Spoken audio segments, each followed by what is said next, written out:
Greetings, friends, and welcome to Spiritual Life Today for Wednesday, November 18th. It's hard to believe, in a way, that we are just a little bit more than a week away from Thanksgiving, and to see that this year, this exceptional, interesting, challenging, sometimes painful and frightening, and sometimes wonderful and beautiful year of 2020 is sort of rolling toward the end, toward an end. So as we prepare for Thanksgiving, I thought about spending some time talking with you about gratitude, which is such an essential spiritual principle and practice. However, I know that there's a lot of that going around right now, and I also know that I'll have another opportunity next Wednesday to talk about what we mean when we get together or don't get together at Thanksgiving, and sort of um, focus on our gifts and blessings in this life. So for today, I brought something a little different, and what I brought are just a couple of very short stories, really more like essays from an author I love named Brian Doyle. He was Catholic, and he died at about 60 years old of a brain tumor. So he was gone perhaps before his time. However, he left a beautiful collection of writings. He was a gifted editor as well, and I am particularly partial to his writing. And part of the reason for that is because, and this is going to be our topic today, is because he loves words, and I love words. And when I say that, I mean, it seems sort of silly to say I love words. We all, I suppose, love words in the way that we love breathing or sleeping. They're necessary, maybe not necessary, but they're kind of central in our lives in a very practical, functional way most of the time. However, I mean by that I love the symbolic language of words and the process of wordsmithing, of finding the words to try and impart an experience or a truth or a feeling of reality that perhaps you and I share. And so for me, words are deeply about connection to another person, to community, to and then I would say very often to God, and that seeking and searching for God, whether it is in the writing and reading of theology, the reflection on Scripture, the process of prayer, the beauty that is liturgy. So many of these things really rely upon language and upon words to be manifested into this world.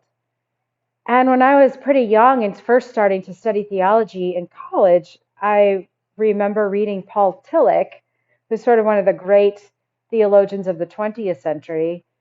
And at 18 years old, I don't think I had ever been presented with this idea that words, or I had never really thought about how words are really uh, a language of symbols, that we use words because, frankly, they're all we have when we are fishing for a way to express something that maybe sort of is ultimately beyond human expression. But we use words because they tend toward that reality, and they approximate that love that we feel for another human being, or they come close to what we mean when we talk about forgiveness, or they sort of circle around the thing that we call grace, and so forth. These realities that are really too big or too complicated or too small, even, or too nuanced or subtle to fully explain. And so we use words because we have to. Um, but as I said, the reason that words are so deeply powerful and meaningful to me in my life is because they are the way that we connect with one another. I mean, there are other ways. I don't mean to say they are the way or the only way. But for me, and I think for many people, they are a very important means of connecting, of building a bridge between whatever I mean by me and whatever I think is you, and between whatever I mean by me and whatever I think is God, and so forth. And so I found two short, just page and a half, 2 pages each, little essays by Brian Doyle, who comes out of a Catholic faith tradition, and both in slightly different ways are about this power of words to connect us and to express what what we mean to another, and to stay in relationship and to build relationship. So the first one is called Angeline.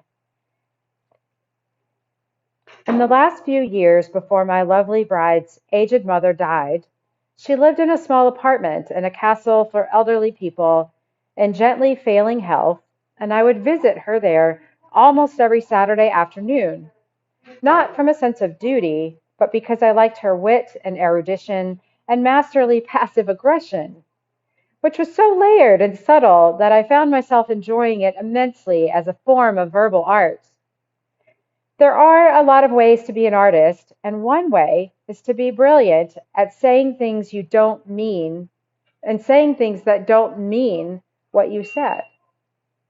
I would knock on her door, even if it was slightly ajar, and it usually was, for she loved to be aware of the passing parade, and she would weakly bid me to enter, and I would shuffle in and announce cheerfully that I could stay only a few minutes, which was my opening salvo, and then we would begin a sort of conversational chess game, during which I would ask after her health, and she would say she felt well, and I would say that means everything hurts, and she would say, well, not everything.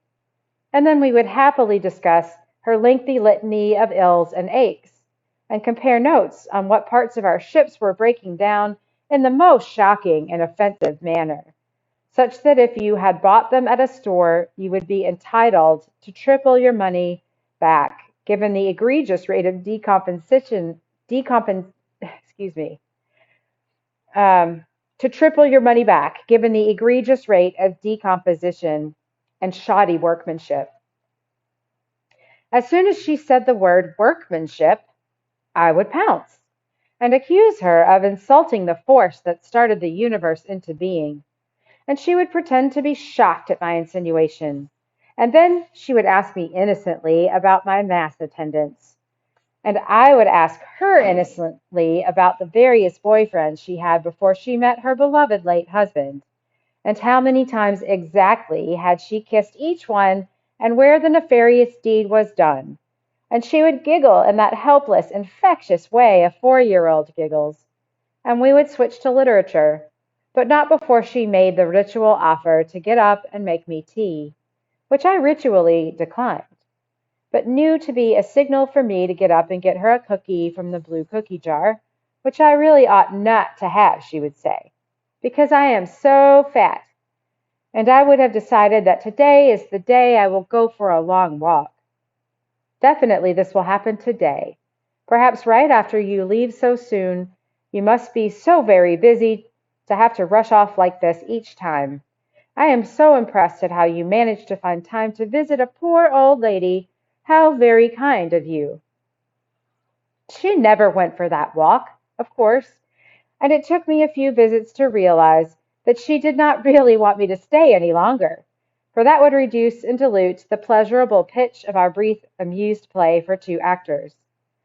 So we talked books for a few minutes, and here she had me, for she was the sort of reader who had read all of Trollope and remembered it too, for which is a remarkable sort of reader, but she had a weakness for lesser poetry, which I exploited if I felt she had me on the ropes. She would be questioning me closely about Edward Gibbons, and I would innocently mention Ella Wheeler Wilcox or Alfred Marmaduke Hobby, and ask her why her beloved 19th century poets had to have three names. What was the deal there? And she would giggle that great, great giggle again. And then it was time for me to go. I would rise and she would not, for she was old and she lived in that soft throne of a reading chair. And I would reach down and cup her face for an instant as a form of hug or kiss, and then I would go, and we would banter as I went, for banter was our language, a way to say things without saying them. And this Saturday morning, like many other Saturday mornings since she died, I miss that. As I got to the door, I would ask if she wanted another cookie, and she would say, I am so fat. And every once in a while now, I really want to hear her voice in the next room saying just exactly that. So I love that little sketch of just a short moment, a ritual really between uh, family, son-in-law and mother-in-law. And I love the way he's aware that they are having a conversation that on the surface says something different from the conversation that they maybe are really having kind of underneath the words. And it's something that they both are aware of and that they both agree to. So no one's tricking anyone in this conversation, but he says it's their ritual, it's their way of being together. And so for example, the bit about the cookie and her saying, "Oh no, I couldn't, I'm too fat," or her saying she's going to go for a walk. And they both kind of know that she's not going to go for a walk. And they both kind of know that she's not fat and that the, she's going to have a cookie, but she's going to kind of be abashed about it. And they enter together into enumerating their aches and pains and ills. And it's their way of acknowledging her aging and her being perhaps in the later stages of her life without necessarily having to be serious about it or really kind of, talk um, brass tacks, if you will, about what's really going on with her health. And there's something about this scene, at least in the way I interpret it, that is important to both of them, that allows her to be doted on a little bit and to be kind of have the flattery of his attention, but to also have her dignity and her space. And so even though they don't ever say any of these things explicitly, there are ways through this kind of surface conversation that they have agreed to these things that I've just named, and to, for example, make sure that he doesn't stay too long. And he says he realizes that she doesn't really want him to. It's not that he needs to go, it's that, maybe he does need to go, but that she also is kind of ready for him to go. And so it's another way that language is so powerful, because we can sometimes use language to go seeking and searching for the truth and trying to name the truth, like the big truths, the truth, capital T. Um, but it's really hard to do that, the truth. It's something we approximate, and we might kind of be able to point to aspects of it, or get just a glimpse of it here and there. But in this case, the words are sort of masking some of the maybe true things that are not hidden between them, but are just not named. And so they use language to kind of trade this energy of it's a kind of love and a kind of pleasantness that they are gifting one another with language. So he says, where does he say?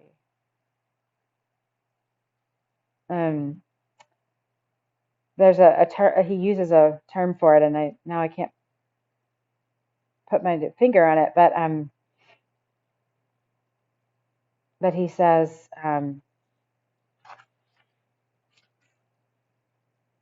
banter, excuse me. He says, banter was our language, a way to say things without saying them. And what I take from that is that they both enjoy this chance to be together without having to be explicit about the difficult realities that maybe either or both of them may be carrying.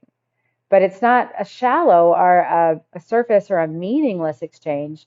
It's just that because they're aware of it, they've chosen to do it. It's not surfacey in an unconscious way, but they have decided that they kind of need that, and there's something for them that's comforting and healing about that kind of way of being together, and that kind of way of using language together.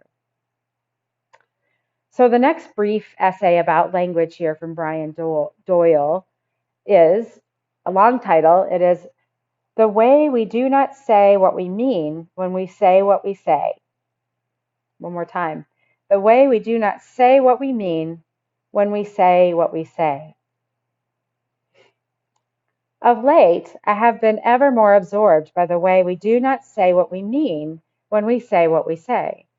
We use all sorts of codes and keys, hints and intimations, signs and signals to such a degree that even the most blunt and terse remarks, such as yes and no, quite often do not at all mean affirmation or negation, but rather suggest routes of negotiation, or carry loaded messages having to do with past events and discussions, or are comments on matters of a wholly different import than the one at hand. So that, for example, a quiet no means one thing, and a loud one another, and a muttered yes one thing, and a whispered one another, and so on in that vein.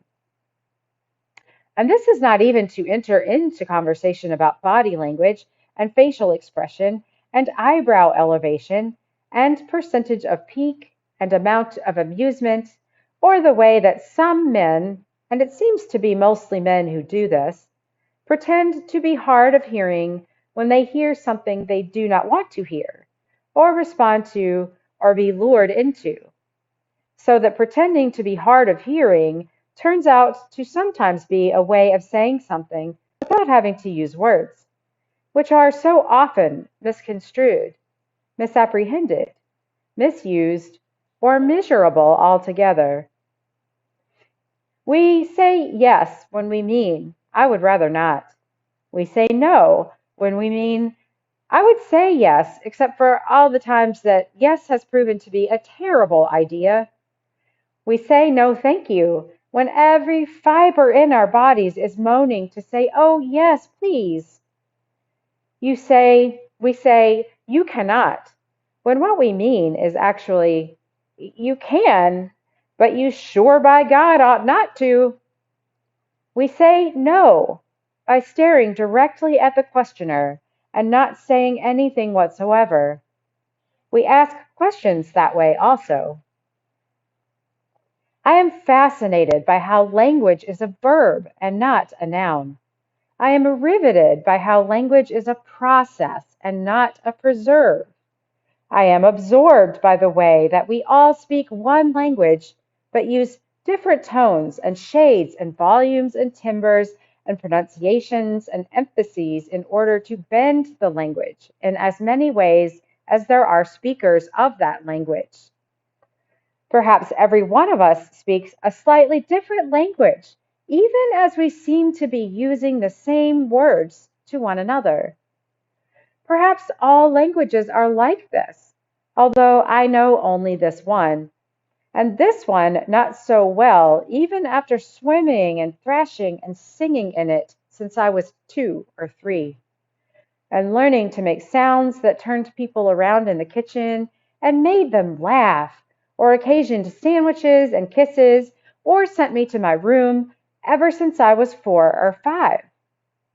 And learning to pick out letters and gather them in gaggles and march them in parades and enjoy them spilling down pages and into my fervent dreams. Perhaps languages use us in ways that we are not especially aware of. Perhaps languages are aware that they need us to speak them, or else they go flailing into the dark to be forgotten, except by stones and the oldest of trees. Perhaps languages invent themselves and then have to hunt for speakers. Perhaps all languages began from the music of insects and animals and wind through vegetative creatures. Perhaps languages began with the sound of creeks and rivers and crash of surf and whisper of tides, so that even now, eons later, when we open our mouths to speak, out comes not so much meaning and sense and reason and clarity, but something of the wild world beyond understanding. Perhaps much of the reason we so often do not say what we mean to say is because we cannot.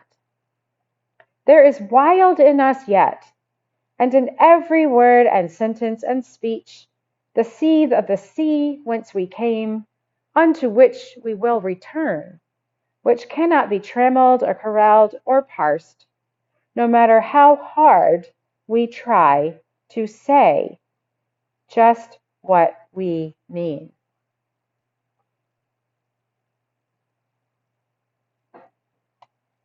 And that is, those are powerful words for me, friends. And again, I bring words forward in a spiritual context because there are many languages of, there are just many languages. And I don't mean to say that words describe, or words hold the most important or the best or language or anything like that. But just on a practical level, words are central to most of our lives. And it was, as I said, young adulthood when I really started to kind of see words as symbols and to see words with the benefit of some theological and philosophical framework. And I was always looking for the truth, even as a very little kid, and I was always talking to God, even as a very little kid. And so words felt to me like that vehicle for building bridges, for being known and knowing other people, and for at least trying to seek and search for God. And so I appreciate the treatment that Brian Doyle gives words in those two essays, because for many reasons, because he is someone who is so gifted at seeing what is holy and sacred about everything in life, even and perhaps especially the mundane. And I'll say mundane in quotation marks, because it isn't actually mundane. I believe it really is truly that the world and our bodies and our relationships and our lives are shot through with the holy, and that God is never far from us and is truly in ourselves at every level. And I just am drawn to Brian Doyle's style because he's so gifted at seeing the world that way and then at using words to describe it. And I find his little essays very uplifting and inspiring, and they help me stay connected to my sense of the holy, even when it feels difficult to do that. So if you are ever struggling to feel connected spiritually, there are many tools and, of course, spiritual practices that we can do in those moments. But I wonder if reading something like this might be helpful to you, as it is to me at times. Okay? As always, friends, I am so grateful to be here with you during this segment. And I like to remind everyone here that we are well, I don't have to remind you that we're in a pandemic and in a pretty challenging time. But I will remind you that we in Spiritual Life are here with you and for you. And I would invite you to get in touch with us if you feel that we could be helpful to you on your journey. We are here to support you spiritually and emotionally in any way that we can. And you can reach us by asking a staff person for an individual phone number, or email for myself, Jennifer, my colleagues, Leah or Phil. Or you can always call the Pastoral Care Request Line at extension 111 for a non-urgent pastoral care request. With that, friends, go in peace today, and may you be blessed until we meet again.